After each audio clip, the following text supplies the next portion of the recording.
نحمده ونصلي على رسوله الكريم اما بعد فاعوذ بالله من الشيطان الرجيم بسم الله الرحمن الرحيم رب اشرح لي صدري ويسر لي امري واحلل عقدة من لساني يفقهوا قولي۔ اللہ تعالیٰ کا لاکھ لاکھ شکر ہے جس نے ہمیں انسان بنایا، اس دنیا کی تمام نعمتیں ہمارے لیے پیدا کی۔ قرآن پاک میں ارشاد باری تعالیٰ ہے، خلق لکم ما فی الارض جمیعا، جو کچھ زمین میں ہے وہ سارے کا سارا اس نے تمہارے لیے بنایا۔ اس زمین پر بکھری ہوئی بے شمار قسم کی نعمتیں سب انسان کی خدمت میں لگی ہوئی ہیں۔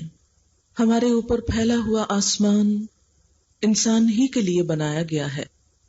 انسان اس کائنات کی معزز ترین ہستی ہے، اللہ تعالیٰ کی تخلیق کا بہترین شاہکار ہے۔ ہماری نگاہیں جو کچھ بھی دیکھتی ہیں ان میں سے کوئی بھی چیز ایسی نہیں جو خود بنی ہو، اس لیے کہ کوئی معمولی سے معمولی چیز بھی خود نہیں بنا کرتی۔ آپ کے سامنے رکھے ہوئے یہ پھول، ان کا بہترین اور خوشنما رنگ، یہ خود سے خود نہیں بنا، اسے کسی بنانے والے نے بنایا۔ کبھی ہم نے غور کیا کہ اتنا حسین امتزاج کہ ایک ہی شاخ جو نیچے سے ہری ہے، سبز پتے ہیں، یکایک اوپر پھول سرخ رنگ کا ہو گیا۔ یہ دو چیزوں کا امتزاج، ایک مٹی، ایک زمین، ایک پانی، ایک ہوا، ایک سورج، ایک فضا، ان سب میں خود بخود کیسے ہو گیا؟ یہ خود نہیں ہو سکتا، اسے کسی بنانے والے نے بنایا اور بہترین بنایا، نہایت خوبصورت بنایا، بہترین شکل کی اس کی ڈیزائننگ فرمائی اور اپنے رنگ، اپنی نزاکت اور اپنی تمام چیزوں میں اس کو پرفیکٹ بنایا۔ اسی طرح کائنات کی دوسری چیزوں کے بارے میں ایک ایک چیز اپنی توجہ ہماری طرف کھینچتی ہے اور بنانے والے کی یاد ہمارے دل میں پیدا کرتی ہے۔ یہ سب نعمتیں اس نے کیوں بنائی؟ یہ کس کے لیے ہے؟ اس سے اس کی اپنی ذات کو کچھ بھی فائدہ نہیں، یہ ہمارے لیے ہے۔ اس نے اپنے بندوں کا دل خوش کرنے کے لیے زمین کے اندر سے، مٹی سے طرح طرح کی نعمتیں نکال کر بندوں کے لیے پیش کی۔ ہماری بھوک کو مٹانے کے لیے نہ صرف یہ کہ غذا پیدا کی، بلکہ اس غذا کے اندر رنگ، ذائقہ، خوشبو اور ہمارے دل، نفس اور ہماری روح کی سیٹسفیکشن رکھی۔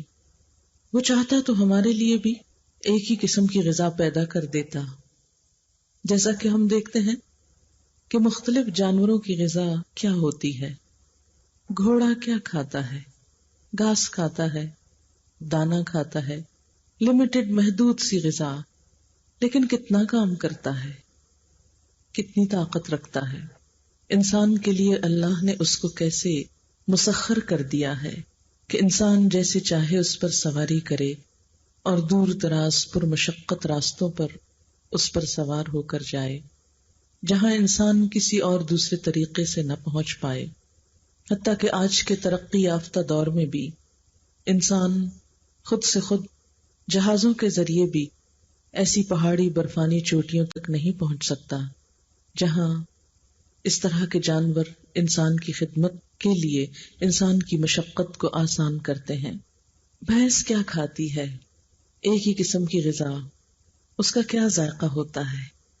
اگر ہم اس کو چکھ کر دیکھیں تو شاید کڑوا کسیلا، لیکن اسے کھا کر وہ ہمارے لیے کتنا بہترین دودھ پیدا کرتی ہے، جو ایک مکمل غذا ہے، جس میں لذت بھی ہے، غذائیت بھی ہے اور خوشگوار طریقے سے حلق سے اترنا بھی ہے، جسے پی کر انسان سکون بھی پاتا ہے۔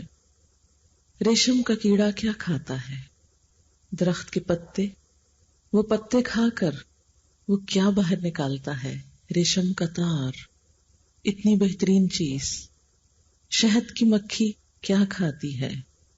خود کیا لیتی ہے، لیکن ہمارے لیے کیا کچھ بناتی ہے۔ وہ شہد جس میں انسان کے لیے شفا ہے۔ غرض کہ ہم جس بھی چیز کو دیکھیں معمولی سی قیمت پر، ہماری اس دنیا کی بے شمار نعمتوں میں سے معمولی سی نعمت لے کر ہمارے لیے کتنے بڑے بڑے کام کر رہے ہیں۔ طرح طرح کے پرندے، خوبصورت بولیوں والے، دل لبھانے والے، یہ بادل، ہوائیں، بارش، یہ زمین پر بکھرا ہوا سبزہ، یہ ان گنت اقسام کے پودے، ان گنت اقسام کی غذائیں، یہ سب کس کے لیے؟ یہ سب ہمارے لیے، انسان کے لیے۔ لیکن کبھی انسان نے یہ بھی سوچا کہ وہ خود کس کے لیے، جس کی خدمت میں یہ ساری کائنات ہے۔ سخر لکم ما فی السماوات وما فی الارض، اس نے تمہارے لیے مسخر کر دیا وہ سب کچھ جو آسمانوں میں ہے اور جو زمین میں ہے۔ ایک ایک چیز ہماری خدمت میں لگی ہوئی ہے۔ بہت سی چیزیں تو یوں ہم کو فائدہ پہنچاتی نظر آتی ہیں، لیکن بہت سی ایسی چیزیں ہیں کہ جن کے وجود سے ہم کو گھن آتی ہے، لیکن وہ بھی دراصل ہماری ہی خدمت کر رہی ہیں۔ کبھی ہم نے غور کیا کہ گدھ کا کیا کام ہے؟ گدھ ایک پرندہ ہے، کیا کھاتا ہے؟ مردار، مرے ہوئے جانور، بغیر کسی ہماری دی ہوئی اجرت کے ہماری زمین کی صفائی کرتا رہتا ہے۔ اگر وہ مردار نہ کھاتا اور یہ مردار ہماری زمین پر پڑے سڑتے رہتے تو زمین کا کیا حال ہوتا، پولوشن میں کس قدر اضافہ ہو جاتا۔ یہ درخت کیا جذب کرتے ہیں؟ دھواں، آکسیجن دے کر کیا لیتے ہیں؟ کاربن ڈائی آکسائڈ اپنے اندر جذب کر کے کیا باہر نکالتے ہیں؟ یہ سب کس کے حکم سے کرتے ہیں؟ کس کے لیے کرتے ہیں؟ ہمارے لیے کرتے ہیں۔ اور یہ سب نعمتیں کس نے دی ہیں؟ اس نے دی ہیں، اس لیے کہ خود سے خود یہ سب کچھ نہیں ہو سکتا۔ اگر کسی انسان کو ایسا ایک نقلی پھول بھی بنانا ہو تو خود نہیں بنتا، اور اگر بن بھی جائے تو اس میں خوشبو اور نزاکت نہیں ہوتی۔ پھر اس زمین کو کس نے بتایا کہ اس نے ایک اتنی خوبصورت چیز اگانا ہے؟ یہ خود سے خود نہیں ہوا، یہ کسی کے کہنے پر ہوا۔ اللہ تعالیٰ نے یہ زمین بچھا دی، جیسے قرآن پاک میں آتا ہے کہ ہم نے تمہارے لیے زمین بچھا دی۔ یوں لگتا ہے جیسے ایک وسیع دسترخوان ہے پھیلا ہوا، جس میں رنگا رنگ نعمتیں بچھائی ہوئی ہیں، انسان کے استعمال کے لیے نکل رہی ہیں، لیکن ہم کم ہی غور کرتے ہیں۔ اللہ تعالیٰ اس پر قرآن پاک میں شکوہ بھی کرتے ہیں، کم من آیت فی السماوات والارض یمرون علیہا وہم عنہا معرضون، کتنی ہی نشانیاں ہیں آسمانوں اور زمین میں جن پر سے لوگ گزرتے رہتے ہیں، جو دن رات ان کے مشاہدے میں آتی ہیں، لیکن وہ ان سے منہ موڑے ہوئے ہیں، ان کی طرف توجہ ہی نہیں کرتے، اور اگر توجہ کریں بھی تو ان چیزوں کی طرف جہاں انسان کی کوئی ضرورت پوری ہوتی ہو، جہاں سے اس کو کچھ فائدہ ہوتا ہو۔ لیکن پھر آپ دیکھیے کہ فائدہ اٹھانے کے بعد بھی ہم اس کا شکر کم ہی ادا کرتے ہیں جس نے ہم کو یہ فائدہ پہنچایا۔ پیاس کتنی اذیت ناک چیز ہے، لیکن کتنی مرتبہ ایسا ہوتا ہے کہ پانی پی کر ہم اس کو بھی یاد کر لیں، اس کا بھی شکریہ ادا کر دیں کہ جس نے یہ بنایا ہماری ضرورت پوری کرنے کے لیے، ہماری زندگی کی بنیاد، اس نے ہمیں ڈھیروں ڈھیر عطا کی۔ قرآن پاک میں اللہ تعالیٰ فرماتے ہیں افرأیتم ان اصبح ماؤکم غورا فمن یأتیکم بماء معین، کیا تم نے کبھی غور کیا کہ اگر وہ تمہارا پانی گہرائی میں لے جائے، بہتے چشمے اگر سوکھ جائیں، فمن یأتیکم بماء معین، تو کون تمہیں بہتا پانی لے کر دے گا؟ کون تمہارے لیے بہتے چشمے لے کر آئے گا؟ کوئی بھی نہیں۔ لیکن یہ نعمتیں جب ہم کو فراوانی سے ملتی ہیں تو آخر کیا وجہ ہے کہ ہم دینے والے کو بھولے رہتے ہیں؟ اس نے تو ہمارے لیے سب کچھ بنا دیا، لیکن ہم اس کا حق کتنا ادا کرتے ہیں، ہم اس کی طرف کتنی توجہ کرتے ہیں، ہم اس کو اپنے دل میں جگہ کیوں نہیں دیتے، ہم اسے اپنی سوچوں کا مرکز کیوں نہیں بناتے، یہ کائنات دیکھ کر وہ ہم کو یاد کیوں نہیں آتا، ہم اس کے آگے جھک کیوں نہیں جاتے، وہ جس کی تسبیح میں زمین و آسمان کی ہر چیز لگی ہوئی ہے، ہم اس کی تسبیح کیوں نہیں کرتے۔ وَإِن مِّن شَيْءٍ إِلَّا يُسَبِّحُ بِحَمْدِهِ وَلَٰكِن لَّا تَفْقَهُونَ تَسْبِيحَهُمْ، زمین و آسمان کی کوئی چیز ایسی نہیں کہ جو اس کی حمد کے ساتھ اس کی تسبیح نہ کرتی ہو، لیکن تم ان کی تسبیح سمجھتے نہیں۔ اس کائنات کا ذرہ ذرہ اللہ کی تسبیح بیان کرتا ہے، لیکن کتنے افسوس کی بات ہے کہ ہم انسان جنہیں اللہ نے بہترین کلام کی توفیق بخشی، وہ تسبیح نہیں کرتے، وہ اس کو یاد نہیں کرتے، وہ اس کا ذکر نہیں کرتے۔ قرآن پاک میں آتا ہے سبح للہ ما فی السماوات وما فی الارض، اللہ کی تسبیح کرتی ہے ہر وہ چیز جو آسمانوں میں ہے اور جو زمین میں، ایک ایک پتا اس کی تسبیح کرتا ہے، ایک ایک ذرہ اس کی حمد و ثنا بیان کرتا ہے، لیکن ہم بسا اوقات دنوں تک اس کو یاد نہیں کرتے، اس کا ذکر نہیں کرتے، ہر چیز اس کے آگے جھکی ہوئی ہے۔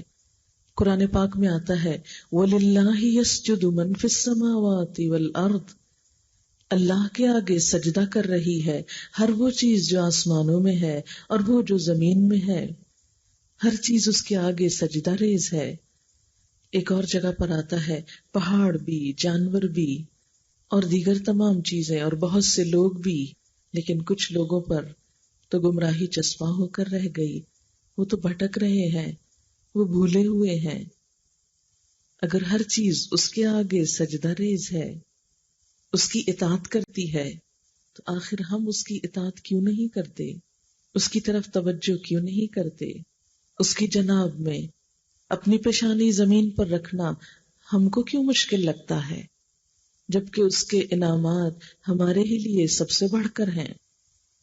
جتنی بھی بے شمار مخلوقات ہیں، ان کے پاس بولنے کی قوت اس طرح نہیں جیسے ہم کو ملی۔ سورۃ الرحمن میں اللہ تعالیٰ فرماتے ہیں الرحمن علم القرآن خلق الانسان علمہ البیان، رحمان جس نے قرآن کی تعلیم دی، جس نے انسان کو تخلیق کیا اور انسان کو بولنا سکھایا، علمہ البیان۔ اب دیکھیں کہ اگر کسی وجہ سے انسان بول نہ پائے تو اس کا کیا حال ہوتا ہے۔ کبھی کسی کا گلا بیٹھ جائے، چند دن ہم اپنی بات سمجھا نہ پائیں، کس قدر تکلیف دہ ہو جاتا ہے۔ کبھی غصے میں بول نہ پائیں، کبھی غم کی شدت سے بول نہ پائیں تو انسان کا برا حال ہو جاتا ہے۔ اکثر آپ نے دیکھا ہوگا کہ جب غم کی وجہ سے لوگوں کو شوق لگتا ہے اور وہ خاموش ہو جاتے ہیں تو اس کا علاج کیا بتایا جاتا ہے کہ اس کو بلوائیں، اسے بولنا چاہیے۔ انسان بولنے والی مخلوق ہے، لیکن کبھی ہم نے غور کیا کہ ہماری زبان کیا کچھ بولتی رہتی ہے۔ اس بہترین بولنے کی صلاحیت سے ہم فائدہ اٹھا کر اللہ کی تسبیح کیوں نہیں کرتے، اس کا ذکر کیوں نہیں کرتے، اس کو یاد کیوں نہیں کرتے، اس کی تعریف کیوں نہیں کرتے؟ وہ تعریف کا مستحق تو ہے، لیکن ہماری تعریف کا محتاج نہیں۔ اگر ہم اس کی تعریف نہ بھی کریں تو وہ آپ سے آپ اپنی ذات میں محمود ہے، وہ تو ہے ہی قابل تعریف۔ مثال کے طور پر یہ پھول اگر ہم اس کی تعریف نہ بھی کریں تو یہ تو خود قابل تعریف ہے، دیکھتے ہی نگاہوں میں اس کی تعریف آنے لگتی ہے۔ پھر کیا وجہ ہے کہ ہم اس کو کیوں بھولے رہتے ہیں کہ جس نے یہ پھول بنایا، اس کی تعریف کیوں نہیں کرتے؟ اس کے لیے دل شکر کے جذبات سے لبریز کیوں نہیں ہوتا؟ اور پھر بات یہ ہے کہ اس میں اس کا تو کچھ بھی نقصان نہیں، نقصان ہمارا اپنا ہے۔ جو محسن کو یاد نہ کرے، جو محسن کا شکر ادا نہ کرے، جو محسن کی اطاعت نہ کرے، تو محسن تو بادشاہ ہے، مالک کائنات ہے، اس کو تو کچھ بھی فرق نہیں پڑے گا، لیکن فرق کس کو پڑ سکتا ہے؟ ہم جیسے محتاج انسانوں کو۔ اس لیے بھلائی اسی میں ہے کہ ہم اپنے رب کی طرف رجوع کریں اور اس کو پہچانیں، اور اس کی پہچان اور پھر اس کی ذات اور اس کی صفات میں کسی دوسرے کو شریک نہ کریں۔ لیکن ہمارا حال کیا ہے کہ ہم جب بھی کوئی کام کرتے ہیں تو صرف اس کے لیے کرنے کی بجائے دوسروں کو بیچ میں شریک کر لیتے ہیں، جس کا نام دکھاوا ہے، ریاکاری ہے۔ آپ صلی اللہ علیہ وسلم نے فرمایا تھا کہ من صلی یرائی فقد اشرکا، جس نے دکھاوے کی نماز پڑھی اس نے شرک کیا۔ من تصدق یرائی فقد اشرکا، جس نے دکھاوے کا صدقہ خیرات کی اس نے شرک کیا۔ دکھاوا خفیہ شرک ہے۔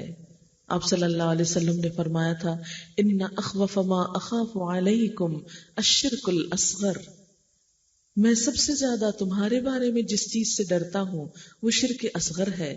قلنا وما الشرک الاصغر یا رسول اللہ، ہم نے پوچھا اے اللہ کے رسول صلی اللہ علیہ وسلم شرک اصغر کیا ہوتا ہے؟ تو اس موقع پر آپ نے فرمایا کہ جو دکھاوے کی نماز پڑھے، جو دکھاوے کا روزہ رکھے، جو دکھاوے کا حج کرے، وہ شرک کرتا ہے۔ ایک اور حدیث میں آتا ہے کہ معمولی سی ریاکاری بھی شرک میں داخل ہو جاتی ہے۔ جب سب کچھ اللہ نے ہمارے لیے بنایا تو ہمارا بھی فرض کیا بنتا ہے کہ التحیات للہ والصلوات والطیبات، ہم ہر نماز میں یہ الفاظ بولتے ہیں کہ تمام تر اچھے جذبات اور تمام تر پاکیزہ کلمات اور تمام تر تعریفیں سب کی سب اللہ ہی کو زیبا ہیں۔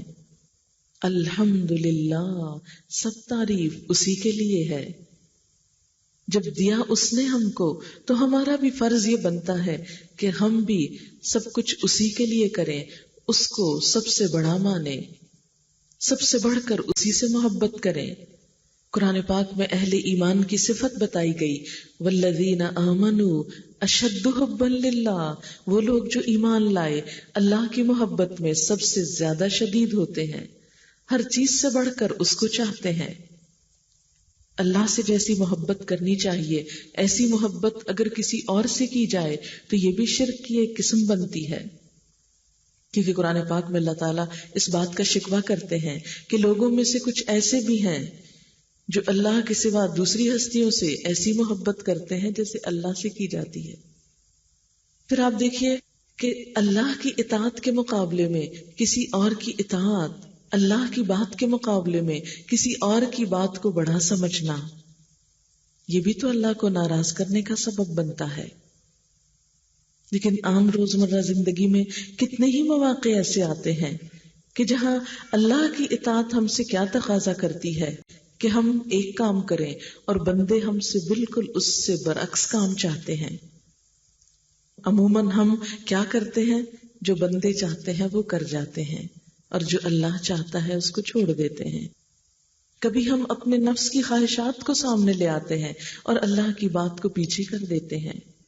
مثلاً ایک نمازی کی بات لے لیجئے، صبح کے وقت اذان ہوتی ہے، ہم میں سے ہر ایک اپنے آپ سے پوچھے کہ ہم میں سے کتنے لوگ وہ اذان سنتے ہیں؟ زندگی میں کتنے دن ہم نے فجر کی اذان سنی؟ کئی سالہ زندگی میں چند گنے چنے دن ہوں گے کہ 5 اذانیں ہم نے سنی ہوگی، عموماً 4 ہی سنتے ہیں۔ اس وقت تو ہم گہری نیند میں ہوتے ہیں جب فجر کی اذان ہوتی ہے، اور اگر آنکھ کھل بھی جائے تو الارم پہ ہاتھ رکھ کے بند کر دیتے ہیں۔ اللہ تعالیٰ بلاتے ہیں حی علی الصلاۃ، حی علی الفلاح، الصلاۃ خیر من النوم، الصلاۃ خیر من النوم، آؤ نماز کی طرف، آؤ کامیابی کی طرف۔ نماز نیند سے زیادہ اچھی ہے، نماز نیند سے بہتر ہے، لیکن ہم سب اس وقت کس کو پریفر کرتے ہیں؟ ہمارے نزدیک اس وقت نیند نماز سے اچھی ہے، کیونکہ ہمارے دل کی خواہش، ہماری مرضی اور ہماری تمنا کیا ہوتی ہے کہ ہم اور سو لیں۔ شیطان اور تھپک تھپک کے ہم کو سلا دیتا ہے اور اٹھنے نہیں دیتا. کتنی ہی بے شمار فجر کی نمازیں صرف ہم نے اپنی دل کی خوشی، اپنی ذاتی سکون اور اپنی تمنا کے لیے قربان کر دی. اللہ تعالیٰ کی طرف سے روز آواز آتی رہی، پکارنے والا پکارتا رہا اور ہم گہری نیند سوتے رہے. جب ہم اللہ کے پاس جائیں گے تو وہ ہم سے پوچھے گا کہ تم نے کیا کیا جب میں تم کو بلاتا تھا اپنی عبادت کے لیے، تو تم نے کیسا رویہ اختیار کیا؟ پھر ہمارے پاس کیا جواب ہوگا؟ کیا اللہ کی بات کے مقابلے میں ہم اپنے نفس کی بات نہیں مانتے ہیں؟ پھر اسی طرح دن میں جب ہمارے کام کاج ہوتے ہیں اور دوسری طرف نماز کا وقت ہوتا ہے، عصر کا وقت ہے، مہمان ہیں، دوست ہیں، عزیز ہیں، رشتہ دار ہیں، اور دوسری طرف نماز کا وقت ہے، ہم کس کو ترجیح دیتے ہیں؟ ہماری پرائرٹی کیا ہوتی ہے؟ کتنے ہی مواقع زندگی میں ایسے آتے ہیں کہ جہاں ایک طرف اللہ کا حکم ہوتا ہے اور دوسری طرف لوگوں کی مرضی ہوتی ہے. ہم اگر روزمرہ زندگی پر غور کریں تو ہم عام طور پر کیا کرتے ہیں؟ ہم پہنتے لوگوں کی مرضی کا ہیں، کبھی نہیں دیکھتے کہ اس کے بارے میں اللہ کی مرضی کیا ہے. ہمارے میل ملاقات کے طریقے زمانے اور وقت کی مرضی کے مطابق ہوتے ہیں.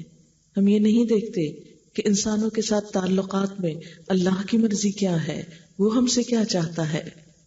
ہمارے شادی بیاہ کے رسم و رواج کس کی مرضی کے مطابق ہوتے ہیں.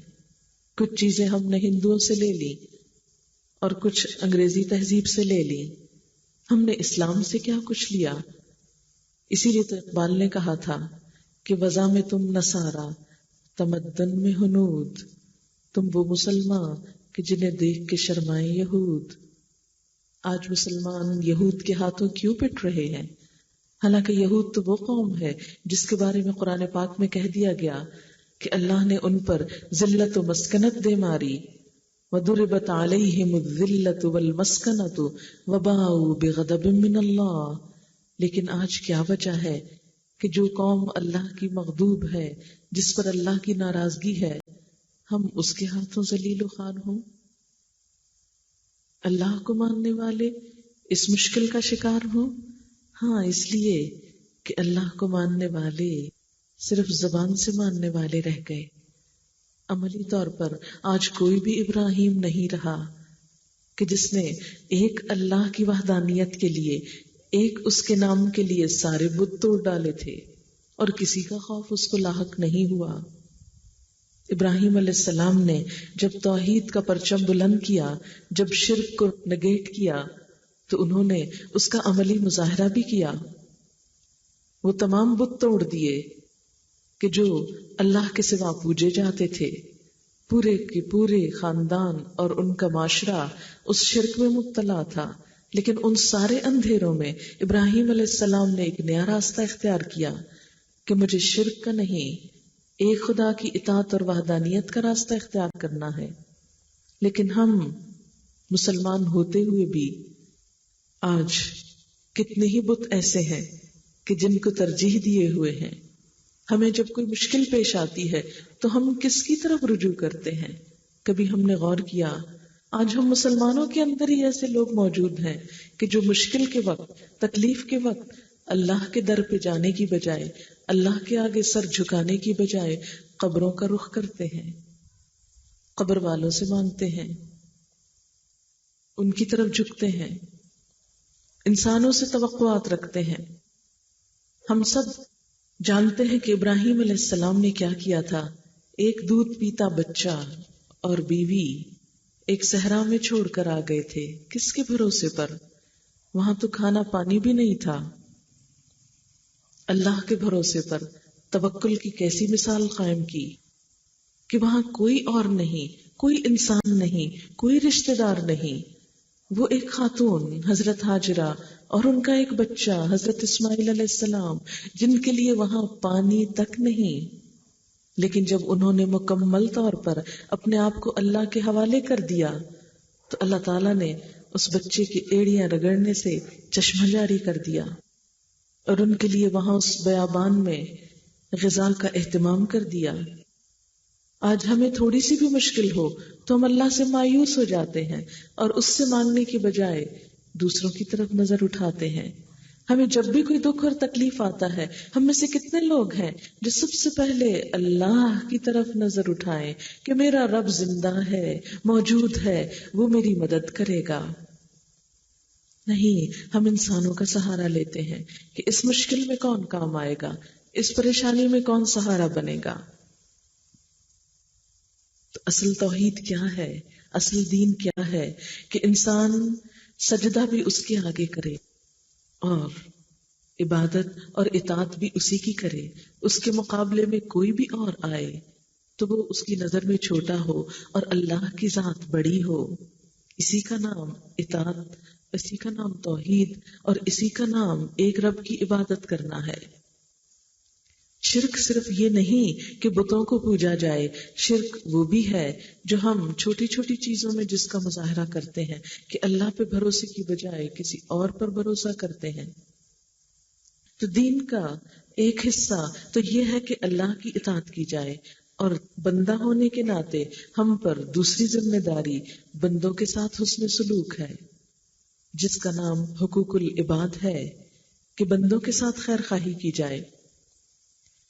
اللہ کے رسول صلی اللہ علیہ وسلم نے اس بات کے بارے میں اس قدر تاکید فرمائی جس کا اندازہ اس بات سے آپ لگا سکتے ہیں کہ آپ کے اقوال کے مطابق اللہ تعالیٰ کے حقوق میں اگر کوئی کمی بیشی ہو جائے تو اللہ تعالیٰ اس کو تو معاف کر دیں گے، لیکن اگر بندوں کے حق میں کوئی کمی ہو جائے تو جب تک بندے معاف نہ کریں اللہ تعالیٰ بھی معاف نہیں کریں گے.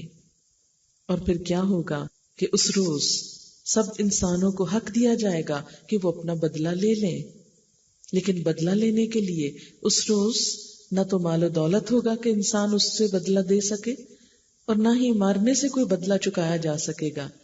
تو پھر کیسے بدلہ ہوگا؟ آپ نے فرمایا کہ بدلہ اس طرح ہوگا کہ اس نیک انسان کی نیکیاں حقداروں میں تقسیم کر دی جائیں گی. مثلا اگر ایک شخص نے کسی کو گالی دی ہوگی ناحق، تو قیامت کے دن کیا ہوگا؟ جتنے درجے کی گالی تھی، جتنے وزن کی تھی، اتنے وزن کی نیکیاں اس شخص کے اعمال نامے سے لے کر اس کو دے دی جائیں گی جس کو گالی پڑی تھی. کسی کی بیک بائٹنگ کی، عام طور پر لوگ پیٹ پیچھے دوسروں کی برائیاں کرتے چلے جاتے ہیں بے وجہ میں، صرف اپنے دل کا غصہ ٹھنڈا کرنے میں، کبھی ایک سے کرتے، کبھی دوسرے سے، کبھی تیسرے سے. لیکن ہم کبھی نہیں سوچتے کہ جو برائی ہم کسی کی کر رہے ہیں وہ بظاہر تو برائی کر رہے ہیں، لیکن دراصل اس برائی کے اندر اپنی نیکیاں لپیٹ کے اس کو بھیج رہے ہیں. قیامت کے دن کیا ہوگا کہ دنیا میں جس کی برائی کی ہوگی ان سب کے لیے انسان کی نمازوں روزوں کی نیکیوں میں سے نکال کر جن کی برائی ہوگی ان کی طرف وہ نیکیاں منتقل کر دی جائیں گی. اور اس طرح بالآخر وہ انسان جو پہاڑوں برابر نیکی لے کر آئے گا بالکل مفلس قلاش ہو کر بیٹھ جائے گا، اور ابھی بھی لوگ کھڑے ہوں گے جو اپنا حق مانگتے ہوں گے، لیکن اس کے پاس اب دینے کو کچھ نہیں. اب ان کی برائیاں لے کر اس کے پلے میں ڈال دی جائیں گی اور ان کی سزا بھی یہ بھگتے گا. یہ ہے انسانوں کو ستانے کا صلہ. لیکن ہم اس کے بارے میں بہت کم سوچتے ہیں. دھوکہ، فریب، جھوٹ، بدعہدی، وعدہ خلافی، یہ چیزیں اتنی عام ہو گئی ہیں کہ عموماً ہم کو احساس بھی نہیں ہوتا کہ ہم کسی دوسرے کو ستانے کا سبب بن رہے ہیں. تو بندوں کے حقوق میں اللہ تعالیٰ نے تمام انسانوں کا حق رکھا ہے. اس کی ابتدا خود اپنی ذات سے ہوتی ہے. وہ کس طرح کہ انسان کی اپنی ذات کے لیے، مثلا انسان کے لیے حق ہے کہ وہ اپنی جان کو بچائے، اپنی جان کو ہلاکت میں نہ ڈالے، کوئی ایسا کام نہ کرے کہ جس سے اس کی جان ضائع ہونے کا خطرہ ہو. اسی طرح انسان کا حق ہے کہ اس کے مال کو تحفظ ملے، کوئی ایسا کام نہ کرے کہ جس سے اس کے مال کا نقصان ہو. انسان کو اللہ نے حق دیا، شریعت نے حق دیا کہ اس کی عزت کا تحفظ ہو، کوئی ایسا کام نہ کرے کہ جس سے انسان دوسروں کی نگاہ میں ذلیل ہو، کوئی ایسا کام نہ کرے جس سے انسان کی عقل کا نقصان ہو، کوئی ایسا کام نہ کرے جس سے انسان کے دین کا نقصان ہو. دین اسلام انسان کو اس کے انڈیویجول انفرادی اور اس کے اپنے حقوق دینے کو آیا ہے۔ پھر اس کے بعد اپنی ذات کے بعد سب سے پہلا حق جس کا بتایا گیا وہ انسان کے والدین ہیں، پھر اس کے بعد رشتہ دار ہیں، پھر اس کے بعد انسان کے ہمسائے ہیں، پھر غریب اور یتیم ہیں، پھر ایک شہر میں رہنے والے لوگ، ایک معاشرے میں رہنے والے لوگ، ایک ملک میں رہنے والے لوگ اور پوری دنیا کے لوگ، خواہ وہ مسلمان ہوں یا غیر مسلم ہوں۔ اور اس کے بعد نہ صرف یہ کہ انسان بلکہ اس کے علاوہ بھی جو دیگر مخلوق ہے ان کے بھی حقوق بتائے گئے۔ اسلام تو جانوروں تک کے حقوق بتاتا ہے کہ کسی جانور کو ستایا نہ جائے، اسے پریشان نہ کیا جائے۔ ایک عورت جو بہت نمازی تھی، اس نے ایک بلی کو اندر باندھ کر بھوکے مار دیا۔ نبی صلی اللہ علیہ وسلم کے پاس اس کا واقعہ بتایا گیا تو آپ نے فرمایا اس بلی کو بھوکا مارنے کی وجہ سے اس عورت کا ٹھکانہ جہنم میں ہے، اگرچہ وہ نماز پڑھتی تھی۔ یعنی اگر انسان ناحق ناروا کسی جانور کو بھی ستاتا ہے تو اس کے بدلے میں بھی وہ اپنی جان کو ہلاکت میں ڈالتا ہے۔ اسی طرح پانی کا بھی حق ہے۔ ایک شخص نے پوچھا وضو کے بارے میں کہ اگر کوئی شخص کسی دریا پر ہو تو اس کو وضو میں کتنا پانی استعمال کرنا چاہیے؟ فرمایا اتنا ہی جو وضو کے لیے کافی ہو، یعنی بلا وجہ پانی بھی ضائع نہ کرو۔ تو اسلام تو پوری نیچر اور پوری فضا کو محفوظ کرنے کا پروگرام بتاتا ہے۔ آپ دیکھیے کہ جو دو ہولی سٹیز ہیں اسلام کی، مکہ اور مدینہ، ان کو حرم قرار دیا گیا۔ اور آپ کو معلوم ہے حرم قرار دینے کا مطلب کیا ہے؟ کہ کسی انسان کے ساتھ کوئی زیادتی وہاں نہیں کی جا سکتی۔ اگر جان کا دشمن بھی سامنے موجود ہے تو اس کو مارا نہیں جا سکتا۔ باپ کا قاتل بھی سامنے آ جائے تو وہاں بدلہ نہیں لیا جا سکتا۔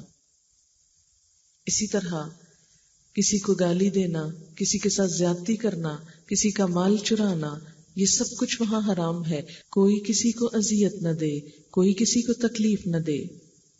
اس شخص کا حج حج ہی نہیں کہ جو حج کرنے جائے اور وہاں کسی انسان کو ستائے یا کسی کے ساتھ زیادتی کرے۔ حج کی حالت میں احرام جو پہنایا جاتا ہے، اس احرام کو پہننے کے بعد بہت ساری پابندیاں جو انسان پر لگائی جاتی ہیں، وہ دراصل ایک ٹریننگ پروگرام ہے۔ کس بات کا؟ کہ انسان دوسروں کو اذیت نہ دے، حتیٰ کہ جانوروں تک کو نہ دے۔ روزے کی حالت میں ہمیں صرف کھانے پینے سے ہی نہیں روکا گیا، بلکہ زبان اور ہاتھ کی تکلیف دہ چیزوں سے بھی روکا گیا۔ مسلمان کی تو تعریف ہی یہ بتائی گئی، المسلم من سلم المسلمون من لسانه ویده، مسلمان وہ ہے جس کی ہاتھ اور زبان سے دوسرے مسلمان محفوظ رہیں۔ آپ صلی اللہ علیہ وسلم نے روزے کے بارے میں فرمایا کہ جس نے روزہ رکھ کر گالی دینا اور دوسروں کو ستانا نہ چھوڑا، اللہ کو اس کے بھوکا پیاسا رہنے کی کوئی ضرورت نہیں۔ یعنی اللہ تعالیٰ نے روزہ اس لیے نہیں فرض کیا کہ ہم صرف بھوکے پیاسے رہیں، روزہ اس لیے ہے کہ ہم زبان سے وہ بات بھی نہ نکالیں جس سے دوسروں کو تکلیف ہو، اذیت ہو۔ اسی طرح زکوٰۃ بظاہر اللہ کا حق ہے، لیکن دیکھا جائے تو بندوں کو ہی اس سے فائدہ پہنچتا ہے۔ اللہ کا حق ادا کرتے ہوئے بندوں کا فائدہ سوچا گیا، بندوں کو دلوایا گیا۔ تو غرض یہ کہ جتنی بھی عبادات ہیں ان میں سے کوئی بھی چیز اللہ تعالیٰ کی ذات کو فائدہ نہیں دیتی، خود انسان ہی کے لیے فائدہ مند ہے۔ پھر انسانوں کے حقوق میں سب سے بڑھ کر والدین کا حق۔ قرآن پاک میں اللہ تعالیٰ فرماتے ہیں وَقَضَىٰ رَبُّكَ أَلَّا تَعْبُدُوا إِلَّا إِيَّاهُ وَبِالْوَالِدَيْنِ إِحْسَانًا، اور آپ کے رب نے فیصلہ فرما دیا کہ تم خدا کے سوا کسی کی بندگی نہ کرو اور والدین کے ساتھ نیک سلوک کرو۔ حضرت عبداللہ بن مسعود کہتے ہیں میں نے نبی صلی اللہ علیہ وسلم سے پوچھا کون سا عمل خدا کو سب سے زیادہ محبوب ہے؟ آپ نے فرمایا وہ نماز جو وقت پر پڑھی جائے۔ میں نے پھر پوچھا اس کے بعد کون سا کام؟ فرمایا ماں باپ کے ساتھ اچھا سلوک، یعنی نیکیوں میں اعلیٰ ترین درجے کی نیکی کیا ہے کہ اپنے والدین کے ساتھ اچھائی اور بھلائی کی جائے۔ میں نے پوچھا اس کے بعد؟ آپ نے فرمایا جہاد فی سبیل اللہ، یعنی اللہ کی راہ میں جنگ کرنا، جہاد کرنا بھی اس سے کم نیکی ہے۔ اس سے زیادہ بڑی نیکی کیا ہے؟ والدین کے ساتھ اچھا سلوک کرنا۔ حضرت عبداللہ فرماتے ہیں، ایک آدمی نبی صلی اللہ علیہ وسلم کی خدمت میں حاضر ہوا، کہنے لگا میں آپ کے ہاتھ پر ہجرت اور جہاد کے لیے بیعت کرتا ہوں اور خدا سے اس کا اجر چاہتا ہوں۔ آپ نے پوچھا کیا تمہارے ماں باپ میں سے کوئی ایک زندہ ہے؟ اس نے کہا جی ہاں، بلکہ اللہ کا شکر ہے دونوں زندہ ہیں۔ آپ نے فرمایا تو کیا تم واقعی خدا سے اپنی ہجرت اور جہاد کا بدلہ چاہتے ہو؟ اس نے کہا جی ہاں۔ آپ نے فرمایا تو اپنے ماں باپ کی خدمت میں رہ کر ان سے نیک سلوک کرو۔ حضرت ابو امامہ فرماتے ہیں، ایک شخص نے نبی صلی اللہ علیہ وسلم سے پوچھا یا رسول اللہ صلی اللہ علیہ وسلم، ماں باپ کا اولاد پر کیا حق ہے؟ فرمایا ماں باپ ہی تمہاری جنت ہیں اور وہی تمہارا دوزخ ہے، یعنی اگر وہ خوش ہیں تو تمہارے لیے جنت ہے اور اگر وہ ناراض ہیں تو تمہارے لیے جنت سے محرومی ہے۔ والدین کے ساتھ اچھا سلوک کیسے کیا جائے؟ اس کے لیے سب سے پہلی بات یہ کہ ان کے ساتھ شکر گزاری کا رویہ ہو۔ انہوں نے جس طرح اولاد کو تکلیفیں اٹھا کر پالا ہے، اس تکلیف کو ذہن میں رکھ کر ان کے ساتھ احسان کا سلوک ہو، ان کی طرف سے زیادتی بھی آئے، وہ ظالمانہ رویہ بھی اختیار کرے تو جواب میں انسان ایسا نہ کرے۔ قرآن پاک میں اللہ تعالیٰ فرماتے ہیں انشکر لی ولوالدیک، ہم نے وصیت کی کہ میرا شکر ادا کرو اور اپنے ماں باپ کے شکر گزار رہو۔ دوسری بات یہ کہ ماں باپ کو ہمیشہ خوش رکھنے کی کوشش کی جائے، وہ ہوں یا نہ ہوں اپنی طرف سے کوشش جاری رکھی جائے۔ اور یہ کس طرح ہو سکتا ہے کہ ان کی مرضی اور مزاج کے خلاف بات نہ کی جائے۔ جب پتہ چل جائے کہ کوئی خاص چیز ان کو پسند نہیں تو بار بار اس کا ذکر نہ کیا جائے، ان کو تکلیف نہ دی جائے، ایسے مطالبے نہ کیے جائیں جس سے ان کو اذیت ہو، ان سے ایسی چیزیں نہ مانگی جائیں کہ جسے وہ پورا نہ کر سکتے ہوں اور ان کا دل اڑتا ہو، اور اسی طرح کوئی ایسی بات نہ ہو جس سے ان کے جذبات کو ٹھیس لگے۔ قرآن پاک میں اللہ تعالیٰ فرماتے ہیں اما یبلغن عندک الکبر احدہما او کلاہما فلا تقل لہما اف ولا تنہرہما، اگر ان میں سے ایک یا دونوں تمہارے سامنے بڑھاپے کی عمر کو پہنچ جائیں تو تم ان کو اف تک نہ کہو اور نہ ان کو جھڑک کے بات کرو، یعنی ماں باپ کے سامنے اف بھی نہیں کہہ سکتے۔ اف انسان کب کہتا ہے؟ جب بہت تکلیف میں ہوتا ہے، اف کہ بہت ہو گیا۔ فرمایا نہیں، سامنے نہ کہو ان کے اف۔ اتنا ادب اور احترام، اور خاص طور پر جب انسان بوڑھا ہو جاتا ہے، بڑا ہو جاتا ہے تو قوت برداشت کم ہو جاتی ہے۔ ماں باپ بھی کمزوری کی وجہ سے ایک ہی بات بار بار دہرائے جاتے ہیں، جو بات ان کے ذہن میں بیٹھ جاتی ہے اس کا بار بار تذکرہ کرتے ہیں، اور انسان ایک ہی چیز کی تکرار سے تنگ آ جاتا ہے اور بعض اوقات بچوں کی طرح ان کو ڈانٹ دیتا ہے۔ نہیں، اس کی اجازت نہیں۔ انسان وہاں سے ہٹ جائے، سنتا چلا جائے، کوئی اور کام کرنے لگے، لیکن ان کو جھڑک کر بات نہ کرے۔ حضرت عبداللہ بن عمر کہتے ہیں نبی صلی اللہ علیہ وسلم نے فرمایا خدا کی خوشنودی والد کی خوشنودی میں ہے، خدا کی ناراضگی والد کی ناراضگی میں ہے۔ یعنی اگر کوئی اپنے خدا کو خوش رکھنا چاہے تو کیا ضروری ہے؟ والد کو خوش رکھے۔ حضرت عبداللہ کا بیان ہے کہ ایک آدمی اپنے ماں باپ کو روتا ہوا چھوڑ کر آپ کی خدمت میں حاضر ہوا تو آپ نے فرمایا جاؤ اپنے ماں باپ کے پاس، ان کو اسی طرح خوش کر کے آؤ جس طرح تم ان کو رلا کر آئے تھے۔ پھر والدین کا حق کس طرح ادا کیا جائے؟ ان کی خدمت کر کے۔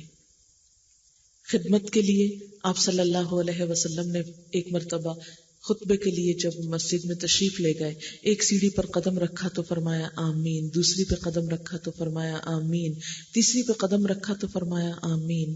لوگوں نے پوچھا یا رسول اللہ صلی اللہ علیہ وسلم آپ نے کس کی دعا پر آمین کہا ہے؟ فرمایا جب پہلی سیڑھی پر قدم رکھا تو جبریل میرے پاس آئے، دوسری پر بھی اور تیسری پر بھی، اور تیسری سیڑھی پر قدم رکھتے ہوئے جبریل نے یہ دعا کی کہ جو شخص والدین کو دونوں یا ان میں سے ایک کو بڑھاپے کی حالت میں پائے اور پھر ان کی خدمت کر کے جنت نہ کمائے، اس پر ساری مخلوق کی لعنت۔ یعنی وہ اللہ کی رحمت سے محروم ہو، تو اس پر میں نے آمین کہا۔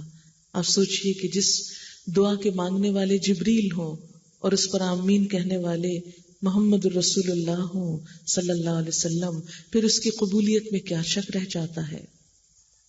لیکن بہت دفعہ دلدوز مناظر دیکھنے میں آتے ہیں کہ والدین خدمت تو کیا اولاد کی شکل دیکھنے کو ترستے ہیں، اور بچوں کے پاس وقت نہیں کہ وہ اپنے دنیا کے کام کاروبار چھوڑ کر کسی وقت ماں باپ کو صرف اپنی شکل دکھانے کے لیے ہی حاضر ہو جائیں۔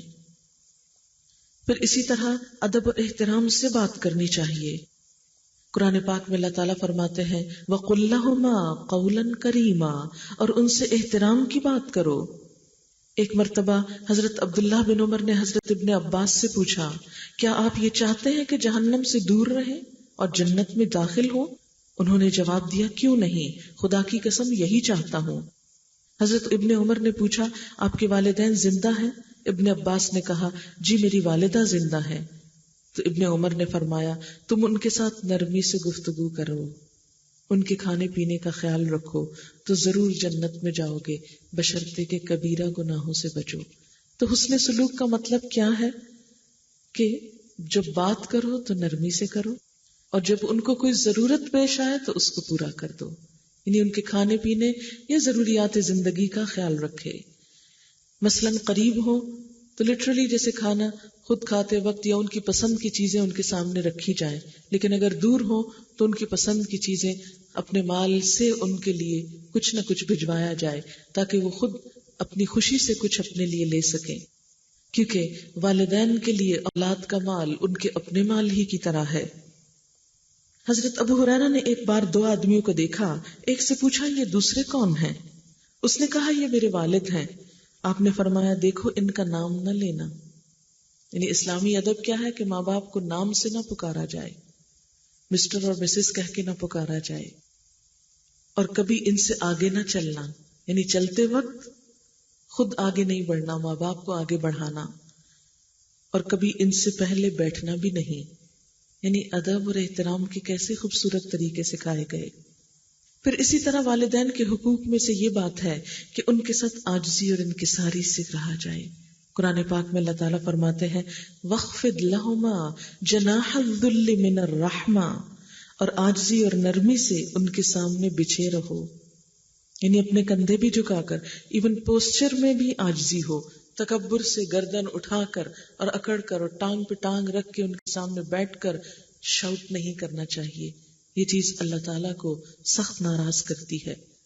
ہماری نئی جنریشن، ہم اسے خود اس طرح کی تربیت بعض اوقات دیتے ہیں کہ یہ ظاہر کرنے کے لیے کہ بچے بہت کانفیڈنٹ ہیں، بڑھ بڑھ کر ماں باپ کے سامنے بھی بدتمیزی سے بولنے لگتے ہیں، اور سب اس پر خوش ہو رہے ہوتے ہیں کہ بچے میں اتنا کانفیڈنس ہے کہ کسی کا بھی ڈر نہیں، ماں باپ کا بھی خوف نہیں۔ حالانکہ قرآن پاک کی ایک سورت کیا کہتی ہے وَيْلٌ لِكُلِّ ہُمَزَةٍ لُمَزَةٍ، ہلاکت ہے ہر تانا دینے والے کے لیے اور عیب لگانے والے کے لیے، یعنی جو بڑھ بڑھ کے بولتا ہے اور بڑوں کو بے عزت کرتا ہے۔ کسی کے لیے کسی بڑے کے بھی احترام میں کمی نہیں ہونی چاہیے، کہاں یہ کہ ماں باپ کے سامنے انسان منہ پھٹ ہو جائے، بدتمیزی سے بات کرے، ہرگز نہیں۔ عاجزی سے پیچھے رہنے سے مراد کیا ہے کہ ان کے مرتبے کا لحاظ رکھا جائے، ان کے سامنے اپنی بڑائی نہ جتائی جائے۔ بعض اوقات کیا ہوتا ہے کہ اولاد زیادہ پڑھ لکھ جاتی ہے، یا ماں باپ نے غربت میں وقت گزارا ہوتا ہے، اولاد کے پاس مال زیادہ آ جاتا ہے، یا اسی طرح دنیا کی کوئی اور کامیابی حاصل ہو جاتی ہے، تو کبھی اس کامیابی کو پا کر انسان ماں باپ کو حقیر نہ سمجھے، اپنے سے چھوٹا نہ سمجھے کہ آپ تو کچھ نہیں جانتے، آپ کو کیا معلوم دنیا کہاں جا رہی ہے۔ ٹھیک ہے، اگر آپ کو زیادہ معلوم ہو بھی گیا ہے تو ماں باپ کو مت جتائیے۔ پھر والدین کے حقوق میں سے ہے کہ ان کے ساتھ محبت کا اظہار کیا جائے۔ جو شخص اپنی ان شکایات کو نظر انداز کر کے والدین کے اوپر رحمت و شفقت کی نظر ڈالتا ہے تو اس کے لیے واقعی ایک مشکل کام ہوتا ہے، تو اس پر اجر بھی زیادہ ہے۔ ماں باپ کی بات بھی ماننی چاہیے، الا یہ کہ وہ کوئی گناہ کی بات یا ایسا کام کہیں کہ جس میں انسان کے دین ایمان یا آخرت کا نقصان ہو۔ حضرت ابو سعید کا بیان ہے کہ یمن کا ایک آدمی آپ کی خدمت میں حاضر ہوا. آپ نے پوچھا یمن میں تمہارا کوئی ہے؟ اس نے کہا میرے ماں باپ ہیں. آپ نے پوچھا انہوں نے تمہیں اجازت دی ہے یہاں آنے کی، یعنی میرے پاس آنے کی؟ اس نے کہا نہیں، میں نے تو اجازت لی ہی نہیں. فرمایا اچھا تو تم واپس جاؤ، ماں باپ سے اجازت لو، اگر وہ اجازت دے تو جہاد میں شرکت کرو، ورنہ انہی کے پاس رہو. یمن آپ کو معلوم ہے مدینہ سے کس قدر دور ہے، کئی 100 میل کے فاصلے پر. ایک شخص اس دور میں معلوم نہیں اونٹوں گھوڑوں کا کیسے کیسے مشکل بھرا سفر کر کے آیا، اور آپ نے اس کو واپس لوٹا دیا کہ اجازت لے کر آؤ، ماں باپ کی اجازت کے بغیر میرے پاس بھی نہ ہو. حضرت اویس قرنی کا واقعہ آپ سب نے سنا ہوگا کہ ان کو حضور صلی اللہ علیہ وسلم سے اتنی محبت تھی کہ جب انہوں نے سنا کہ جنگ احد میں آپ کا دانت مبارک شہید ہو گیا ہے، اور ان تک جب یہ خبر پہنچی تو انہوں نے وہاں بیٹھ کر اپنا دانت خود توڑ لیا کہ اللہ کے رسول صلی اللہ علیہ وسلم کو تکلیف ہو رہی ہے اور میں امن سے چین سے بیٹھا ہوں. بے پناہ محبت کرتے تھے اور آپ کو دیکھنے کے لیے تڑپتے تھے، لیکن ان کی والدہ بوڑھی تھی جن کو چھوڑ کر آ نہیں سکتے تھے. انہوں نے آپ سے اجازت بھی مانگی کہ کیا میں آپ کی ملاقات کے لیے حاضر ہوں، تو آپ نے فرمایا نہیں، تم اپنی والدہ کی خدمت میں ہی رہو. اور آپ صلی اللہ علیہ وسلم نے وصیت کی، حضرت عمر سے کہا کہ میرے بعد ایک شخص آئے گا، جب وہ تمہارے پاس آئے تو تم اس سے اپنے لیے دعا کروانا. اور وہ حضرت اویس قرنی ہی تھے، اور یہ وہ شخص تھے کہ جنہیں حضور صلی اللہ علیہ وسلم کے دیدار سے صرف ماں کی خدمت نے روکا، لیکن اس کے باوجود ان کا درجہ اور مقام کتنا بلند تھا کہ حضرت عمر سے کہا جا رہا ہے کہ تم ان سے اپنے لیے دعا کروانا. یہ سعادت ان کو کس لیے ملی؟ ایک تو حضور صلی اللہ علیہ وسلم کی محبت کی وجہ سے، اور دوسرے ماں کی خدمت کی وجہ سے. پھر اسی طرح حضرت ابن عباس کا بیان ہے کہ نبی صلی اللہ علیہ وسلم نے فرمایا، جس آدمی نے اس حال میں صبح کی کہ وہ ان ہدایات میں اللہ کا اطاعت گزار رہا جو اس نے ماں باپ کے حق میں نازل کیے ہیں، تو اس نے اس حال میں صبح کی کہ اس کے لیے جنت کے 2 دروازے کھلے ہیں. یعنی جس کی صبح اس حال میں ہوتی ہے کہ اس کے ماں باپ اس سے راضی ہیں اور وہ ماں باپ کا فرما بردار ہے، تو اس کے لیے جنت کے دروازے کھلے ہیں. اور اگر کسی کی صبح اس حال میں ہوتی ہے کہ اس کے والدین اس سے ناراض اور خفا ہیں، تو فرمایا اس کے لیے جہنم کے 2 دروازے کھلے ہیں. ماں باپ کو اپنے مال کا مالک سمجھنا چاہیے اور ان پر دل کھول کر خرچ کرنا چاہیے. قرآن پاک میں آتا ہے یسألونک ماذا ينفقون، یہ پوچھتے ہیں کیا خرچ کریں. قل ما انفقتم من خیر فللوالدین، فرمایا جو بھی تم خرچ کرو والدین کے لیے کرو. یعنی پہلے سب سے اپنے والدین کی ضروریات دیکھو کہ انہیں تو کچھ نہیں چاہیے. عموماً ہم کیا کرتے ہیں کہ جب کچھ خریدنا ہو تو اپنی ذات پیش نظر رہتی ہے، یہ بھول ہی جاتے ہیں کہ ماں باپ کی خوشی کی بھی کوئی چیز ہو سکتی ہے. ایک بار نبی صلی اللہ علیہ وسلم کے پاس ایک شخص آیا اور باپ کی شکایت کی کہ جب چاہتے ہیں میرا مال لے لیتے ہیں. آپ نے اس کے باپ کو بلوایا. لاٹھی ٹیکتا ہوا بوڑھا کمزور شخص حاضر ہوا. آپ نے اس سے تحقیق فرمائی تو اس نے کہنا شروع کیا، خدا کے رسول صلی اللہ علیہ وسلم، ایک زمانہ تھا جب یہ کمزور اور بے بس تھا اور مجھ میں طاقت تھی، میں مالدار تھا، یہ خالی ہاتھ تھا، میں نے کبھی اس کو اپنی کوئی چیز لینے سے روکا نہیں. آج میں کمزور ہوں، یہ تندرست اور قوی ہے، میں خالی ہاتھ ہوں، یہ مالدار ہے، اب یہ اپنا مال مجھ سے بچا بچا کے رکھتا ہے. بوڑھے کی یہ باتیں سن کر نبی صلی اللہ علیہ وسلم رو پڑے اور بوڑھے کے لڑکے کی طرف اشارہ کر کے فرمایا، انت ومالک لابیک، تو اور تیرا مال تیرے باپ کا ہے، یعنی تیرے مال پر تیرے باپ کا حق ہے. ماں باپ اگر غیر مسلم بھی ہوں تو بھی ان سے اچھا سلوک کرنا چاہیے.